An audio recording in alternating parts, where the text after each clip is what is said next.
जय हिंद, वंदे मातरम। स्वागत है आप सभी का गुरुजी वर्ल्ड एग्जाम स्टडी प्लेटफॉर्म में। दोस्तों, एग्जाम में सर्वाधिक पूछा जाने वाला चैप्टर यानी अलंकार। आज अलंकार पर वार होगा और एग्जाम हॉल में आप देखते ही कन यानी एक नैनो सेकेंड में आंसर को पहचान जाएंगे। ऐसी जबरदस्त ट्रिक लेकर आया हूं।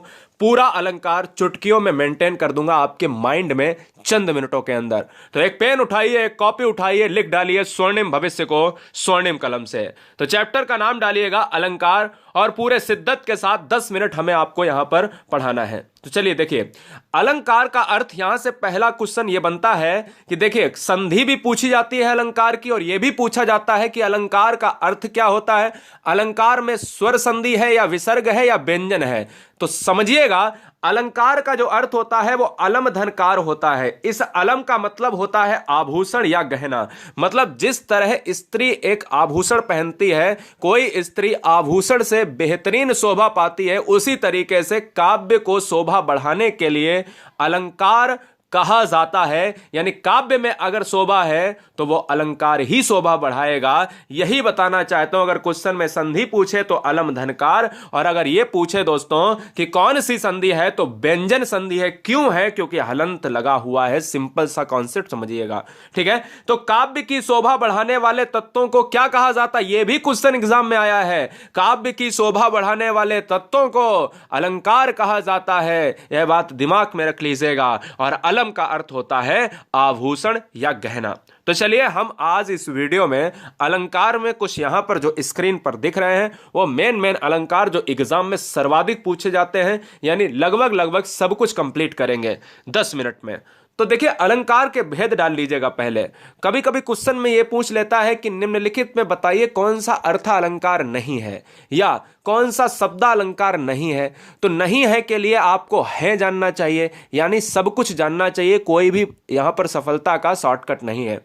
फिर हम ट्रिक स्टार्ट करते हैं। देखिए, अर्थ के आधार पर दो प्रकार के अलंकार होते हैं, एक शब्दालंकार, दूसरा अर्थालंकार। जो शब्द के द्वारा डिफाइन होते हैं वो शब्दालंकार, जो अर्थ के द्वारा होते हैं वो अर्थालंकार। एक उभय अलंकार में भी आता है जो मिला जुला रूप देखा जाता है, लेकिन प्रमुख प्रकार के दो होते हैं। अब इन्हीं दो को हम यहां पर बहुत ट्रिकी मेथड में समझते हैं। तो चलिए, एक क्वेश्चन एग्जाम में जब पूछ लेता है ना ऐसा एग्जाम्पल देके, और बच्चा कंफ्यूज हो जाता है कि भाई कैसे अलंकार को करें, तो देखो एक नैनो सेकंड में कैसे आंसर आप लगाओगे। तो पहली हेडिंग डालिएगा उपमा अलंकार। भाई ये अर्था अलंकार का भेद है, यानी उपमा अलंकार। जब पंक्ति में योजक चिन्ह क्या होता है? विराम चिन्ह। योजक चिन्ह क्या होता है? जो द्वंद्व समास में आप प्रयोग करते हो। तो जब पंक्ति में योजक चिन्ह आए तो याद रहे, योजक चिन्ह आए और साथ में सा, उसके साथ में शब्द सा आए, सी आए। ट्रिक लिख लो यहां पर, ट्रिक TRIC के। अगर शब्द सा आए, सी आए, से आए या सरिस आए तो वहां पर अलंकार उपमा होगा। बोलो एग्जाम्पल अगर देता हूं तो समझ जाओ। अगर क्वेश्चन में एग्जाम्पल मैं आपको दिखाता हूं कि मुख चंद्रमा सा सुंदर है या मुख चंद्र सा सुंदर है, तो बताओ कौन सा अलंकार। तो दोस्तों याद रखो कि अगर योजक है और सासी सम है, सरिस है, तो वहां पर उपमा होगा। योजक भी आया है, हमें यहां पर अर्थ निकालने की आवश्यकता नहीं। अलंकार में कभी अर्थ मत निकालना, केवल लाइन का वो शब्द देखना जिससे ट्रिक लगती है। उस शब्द में अगर योजक चिन्ह अगर ऐसा आया है और उसके बाद सा सी सम सरिस आया है तो याद रखो उपमा हो जाएगा। अब दूसरा देख लेते हैं, कर कमल सा कोमल है। बताओ कौन सा अलंकार। तो सर आप कहोगे एग्जाम हॉल में कि सर ने यह बताया था कि योजक भी आए और कंडीशन यह है कि सा भी आ सकता है या उसके साथ सी आ सकता है या सम आ सकता है या सरिस आ सकता है। तो कर कमल सा, ये देखिए आ गया है ना। तो चलिए, ये बात खत्म हो चुकी। उपमा आपके दिमाग में बैठ चुका है, ऐसे समझ लीजिए, कोई दिक्कत वाली बात है ही नहीं। दोस्तों एक और हेडिंग डालिए, उत्प्रेक्षा अलंकार। फटाफट देखिएगा। अब इसको तो बहुत आसान है, ट्रिकी। ऊपर ट्रिक लिख लो, केवल ट्रिक। यदि पंक्ति में मनु, मनहु, मानव, जानो आदि आता है वहां उत्प्रेक्षा अलंकार होता है। यदि पंक्ति में हमने कहा योजक आए, सा आए, सी आए, सम आए, सरिस आए तो उपमा, और अगर पंक्ति में मनु आए, मनहु आए, मानव आए, जानव आए, जनु आए, कुछ भी दोस्तों आ जाए, जनु जानहु, मनु मानहु, मानव जानव, अगर ये शब्द देखने को कहीं चाहे शुरुआत में मिले चाहे लास्ट में मिले पंक्तियों में, तो वहां पर अलंकार उत्प्रेक्षा होता है। अगर सिलेक्शन चाहिए तो ईमानदारी से चैनल को सब्सक्राइब कर लेना हर बहन हर भाई, क्योंकि पढ़ने के लिए लिमिट समय है। जिंदगी भर आपके लिए आराम वाली जिंदगी पड़ी है, आराम करोगे लाइफ भर, लेकिन पढ़ोगे एक लिमिट समय तक। तो अभी पढ़ लो। चलिए, जनु वर्षा ऋतु प्रकट बुढ़ाई नेत, यहां पर ध्यान दीजिएगा, जनु वर्षा। अब पहला यहां पर क्या है, पहला यह है जनु। देखो यहां पर आ गया है जनु, क्वेश्चन लिख लो, मैंने बोला भी था, यहां पर जनु नहीं लिखा, मैंने कहा था जनु जानो, मनु मानो, मानव जानो, लिखो फटाफट। जनु वर्षा ऋतु प्रकट पुढ़ाई, यहां पर जनु आया है। नेत्र मानव कमल से हैं, मानव आया है। ठीक है, तो आपको क्या याद रखने हैं, लगभग 6-7 वर्ड याद रखने हैं। जनु जानहु, मनु मानहु, ऐसे याद कर लो। जनु जानहु, मनु मानहु, जानव मानव, ठीक है ना। जनु जानहु, मनु मानहु, जानव मानव, है ना। ठीक है, याद हो गया। अब सोहत ओढ़िए तो सबसे ज्यादा एग्जाम में पूछा जाता है। सोहत ओढ़े पीतपट, श्याम सलोने गात, मनहु नीलमणि शैल पर, आतप परयो प्रभात। दोस्तों ये मनहु आ गया है यहां पर, दोस्तों आंसर उत्प्रेक्षा हो जाएगा। बताओ कोई किसी का भी अर्थ निकाला गया, किसी लाइन का अर्थ निकाला गया? नहीं निकाला गया, नोट कर लो। ठीक है, तो जनु जानहु, मनु मानहु, जानव मानव, ये ट्रिक है, यह उत्प्रेक्षा अलंकार को दर्शाती है, याद रखिए। अगला, अतिशयोक्ति अलंकार क्या होता है? बड़ा अच्छा क्वेश्चन है। देखो, अतिशयोक्ति अलंकार केवल आपको पढ़ के जानना पड़ेगा। इसमें पढ़ के जानने का मतलब यहां पर ट्रिक कैसी है तो समझो, कि जहां किसी गुण या स्थिति को बढ़ा चढ़ा कर वर्णित किया जाए, यानी वर्णित का मतलब है वर्णन, जहां किसी गुण या स्थिति को बढ़ा चढ़ा कर वर्णन किया जाए वहां अतिशयोक्ति अलंकार होता है गुरु। याद रखो। कैसे? बोले तिल का ताड़ बना देना, छोटी चीज को बहुत बड़ा बना देना, है ना। बारीकी बारीकी चीजों में हमारे यहां लड़ाइयां हो जाती हैं, है ना। तो याद रखो कि आगे नदियां पड़ी अपार, घोड़ा कैसे उतरे पार, राणा ने सोचा इस पार, तब तक चेतक था उस पार। चेतक राणा का घोड़ा था। क्या ऐसा संभव था? यहां पर बढ़ा चढ़ा कर दिखाया गया। दोस्तों अतिशयोक्ति अलंकार हो जाएगा। क्यों? क्योंकि भाई इतनी भयंकर नदियां हैं, सोचने में ही, राणा के सोचने से ही क्या चेतक पार हो जाएगा? ऐसा नहीं है दोस्तों। बढ़ा चढ़ा कर अतिशयोक्ति कहा जाता है, एग्जैगरेट किया जाता है। अगला, मानवीयकरण अलंकार। बहुत आसान सी ट्रिक है, एग्जाम में सर्वाधिक पूछा जाने वाला चैप्टर में से एक मानवीयकरण अलंकार है। समझो, मानवीयकरण अलंकार क्या है भाई? अनुप्रास यमक तो सभी जानते हैं, लेकिन ये सारे अलंकार आपको जानने चाहिए। मैं अनुप्रास और यमक की भी बात करूंगा अभी। देखिए, मानवीयकरण अलंकार क्या होता है, आप इससे अंदाजा लगाओ। मानवीय का मतलब मनुष्य, और मनुष्य की भांति जब प्राकृतिक वस्तुओं में, पेड़ पौधे बादल आदि में मानवीय भावनाओं के होने का वर्णन होता है, तब वहां मानवीयकरण अलंकार आता है।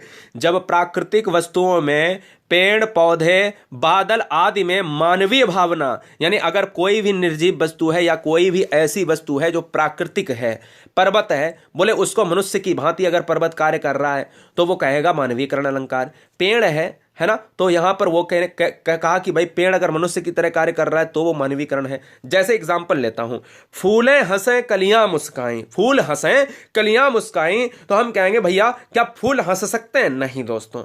इसलिए अगर जब मनुष्य की तरह कोई कार्य करे, कोई नेचुरल वस्तु, प्राकृतिक वस्तु जो है कार्य करे, तो वहां मानवीकरण होगा। सागर के उर पर नाच नाच करती हैं लहरें मधुर गान। क्या लहरें कभी नाच सकती हैं? नहीं बेटा। याद रखो, जब मनुष्य की तरह कोई प्राकृतिक वस्तु का वर्णन मनुष्य की भांति किया जाए, वहां पर मानवीकरण अलंकार हो जाता है। तो ट्रिक आपने लिख लिया होगा, मुझे उम्मीद है। अब आते हैं जो मेन अलंकार हैं, शब्दा अलंकार के भेद। शब्दा अलंकार में 3 अलंकार जो बहुत ज्यादा एग्जाम में पूछे जाते हैं, यह समझने की कोशिश करिएगा। अनुप्रास, यमक और श्लेष। अनुप्रास, यमक और श्लेष दोस्तों ये हम जान लेते हैं फटाफट, इनको भी आप नोट कर लीजिएगा। अच्छा, एक रूपक अलंकार बेटा और बचा हुआ है। रूपक अलंकार में क्या होता है, उपमा के नीचे लिख लीजिएगा। रूपक अलंकार में आपका डैश आता है, इसमें भी योजक चिन्ह आता है, ठीक है, डैश आता है, योजक चिन्ह आता है, लेकिन योजक चिन्ह ध्यान दीजिएगा, मैंने क्या भी बताया, उपमा अलंकार बताया, तो उपमा के नीचे रूपक लिख लीजिएगा। रूपक बहुत आसान है, जब डैश आए उसके बाद अगर सा आए तो समझो उपमा, और जब डैश आए उसके बाद सा ना आए, कोई दूसरा वर्ड आ जाए, यानी सा, सी, सम, सरिस, ये ना आकर, मतलब उपमा वाली ये चीजें अगर ना आकर कुछ और आ जाए इस योजक चिन्ह के बाद, तो समझो 100% वो रूपक हो जाएगा। इतना नहीं पूछा जाता है, सबसे ज्यादा उपमा, उत्प्रेक्षा, अतिशयोक्ति, मानवीकरण पूछा जाता है, लेकिन मैंने रूपक की तो बहुत आसान सी ट्रिक है भैया, सिंपल सी बात है, योजक चिन्ह के बाद सासी, सम, सरिस ना आकर कुछ और आ जाए, रूपक मार देना। शब्दालंकार में सबसे पहला डालिएगा अनुप्रास अलंकार। अनुप्रास अलंकार क्या होता है, अनुप्रास में वर्ण वार वार आवृत्ति करेगा। ट्रिक डालिएगा, अगर ट्रिक में क्या लिखोगे, कोई वर्ण वार वार शब्द नहीं, वर्ण वार वार आए तो वहां पर अनुप्रास अलंकार होता है। जैसे चारु चंद्र की चंचल किरणें खेल रही जल थल में, चा की आवृत्ति बार बार हुई है दोस्तों, चा चा है ना, ये बार बार हुई है आवृत्ति, हम कह सकते हैं अनुप्रास अलंकार होगा। हम कह सकते हैं ना, मधुर मधुर मुस्कान मनोहर मनुज बेस का उजियाला, मां मां मां मां मां, है ना, हम कह सकते हैं जहां पर वर्ण आवृत्ति करे वहां अनुप्रास अलंकार होता है, और जहां पर शब्द आवृत्ति करे वहां पर यमक अलंकार होता है। बोले कैसे, नोट करिए यमक अलंकार को। देखिए, मेरा एक मकसद होता है, हम वीडियो में फालतू की बात को नजरअंदाज करते हैं, हमारा मकसद होता है पढ़ाने के लिए, आप अलंकार को पढ़ने के लिए आप 2 से 3 घंटे का समय आपके पास होना चाहिए। आप समझ रहे हो ना, हम अलंकार में खत्म होने वाले हैं बिल्कुल तरीके से, 11 मिनट हो चुके हैं, हमने कहा था 10 से 11 मिनट के अंदर हम वीडियो खत्म कर देंगे, और पूरी तरीके से वीडियो समाप्ति भी हो गया। मुद्दे की बात होती है, सिलेक्शन चाहिए तो मुद्दे की बात करनी पड़ेगी और पढ़ाई अच्छी तरीके से करनी पड़ेगी, ठीक है। तो चलिए अगर हम बात करते हैं दोस्तों यहां पर क्या, देखिए, एक ही शब्द से अधिक बार, यानी कोई शब्द जो है बार बार आता है तो यमक होगा, और वर्ण बार बार आता है तो क्या होगा, वर्ण बार बार आता है तो आपका अनुप्रास होगा। अब शब्द की बात करें, जैसे कनक कनकते सौगुनी मादकता अधिकाय, बाखाए बौराए नर या बापाए बौराए, तो कनक एक शब्द है, कनक एक शब्द है, एक धतूरा एक सोना, दोस्तों हमने बहुत 10th 12th में आप लोगों ने पढ़ा है। काली घटा का घमंड घटा, ये शब्द ही तो आवृत्ति हो रहा है, जब एक सेम शब्द जो है बार बार रिपीट करे और उसका अर्थ अलग अलग हो तो वो यमक अलंकार कहलाता है, नोट कीजिएगा। श्लेष अलंकार बच्चा क्या होता है, नोट कीजिएगा। श्लेष अलंकार थोड़ा सा कठिन मालूम पड़ता है, लेकिन ध्यान दीजिएगा, आपको नहीं लगेगा कि जब एक शब्द के अनेक अर्थ हों, ध्यान दीजिए, जब एक शब्द के अनेक अर्थ हों, जैसे रहीमन पानी राखिए बिन पानी सब सून, पानी गए न उबरे मोती मानुष चून। बोले यहां पर पानी शब्द का पहला अर्थ मनुष्य के संदर्भ में है, जब इसका मतलब विनम्रता है, तो रहीम जी की ये पंक्तियां हैं, रहीम जी कह रहे हैं कि मनुष्य हमेशा विनम्रता, यानी एक पानी का मतलब विनम्रता और दूसरे पानी का मतलब आभा, तेज या चमक। और यहां पर दोस्तों अगर मैं बात करूं, जिससे बिना मोती का कोई मूल्य नहीं है, मतलब कोई भी अगर शब्द आता है तो उसके अनेक अर्थ होते हैं, एक शब्द के अनेक अर्थ, और अगर शब्द बार बार आए और उस शब्द का अनेक अनेक अर्थ मिले तो दोस्तों वहां पर यमक होता है। जब शब्द दोस्तों रिपीट होते हैं वहां यमक होता है, और यहां पर क्या होता है, यमक में शब्द रिपीटेशन और श्लेष में शब्द के अर्थ रिपीटेशन, अर्थ वहां पर अलग अलग होंगे, ध्यान दीजिएगा। बहुत बढ़िया, जबरदस्त। तो मुझे उम्मीद है कि अगर आपको पीडीएफ प्राप्त करना होगा तो टेलीग्राम ग्रुप से ज्वाइन हो जाइए, नीचे लिंक दी गई है, फटाफट ज्वाइन हो जाइए रिवीजन के लिए। GURUJI गुरुजी वर्ल्ड टेलीग्राम है, या डायरेक्ट नीचे लिंक क्लिक करिएगा। हर बहन हर भाई के लिए पूरी फुल प्राइवेसी है, कोई समस्या नहीं है। लाखों में बहनें लाखों में भाई जुड़े हुए हैं। सब्सक्राइब करने के लिए दिल से धन्यवाद। एक बार वीडियो और देखना, नोट्स को मेंटेन करना। दुनिया का कोई भी अलंकार का क्वेश्चन इससे बाहर आ जाए तो भैया बेकार है। जय हिंद, वंदे मातरम।